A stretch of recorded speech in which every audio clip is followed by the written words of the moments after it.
trial that Barry Bonds that we thought would never get here has gotten here. So we have an expert, John Swartz of USA Today. John, the first week, what did we see? Well, the first week we saw the government lay out the foundation of its case, but it got off to a shaky start. The key witness for the government is Greg Anderson, Bonds' personal trainer, who allegedly administered injections to Bonds. But Anderson, for the fifth time, I believe, declined to testify. So he's in jail for the rest of the trial. The second witness, Steve Hoskins, a childhood friend of Bonds, produced a tape which was garbled and almost incomprehensible.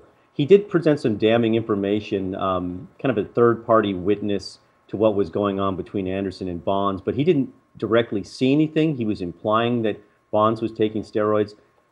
What's interesting is by the time Bonds' team of defense lawyers had cross-examined Steve Hoskins, he'd been pretty much reduced to a minorly effective witness. So basically, after the first week, we see Bonds becoming more relaxed in court, and I think it's a sign that he thinks his case is going well. Okay. And obviously, everybody rests up for the weekend. What do we get next week?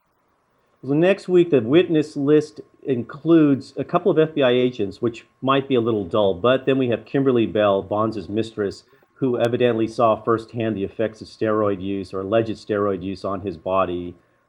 She might be an explosive witness. I think what we might find even more interesting, though, is the former trainer of the Giants, Stan Conti, who was in the clubhouse and who knew Anderson and Bonds. He has a lot of credibility in Major League Baseball, and I think he might actually be as effective a witness as the government might have in absence of Anderson.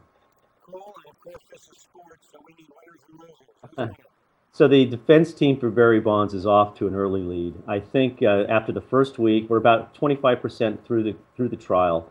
We're in the early innings. I think they're ahead actually, and I think they're feeling pretty good about themselves. They're clearly a superior team to the government's group of lawyers, and I think again, based on his demeanor, Bonds looks as if he's feeling more and more confident as this game moves into the middle innings. All right, middle innings, confident Barry Bonds. We hope to get together with you again, John.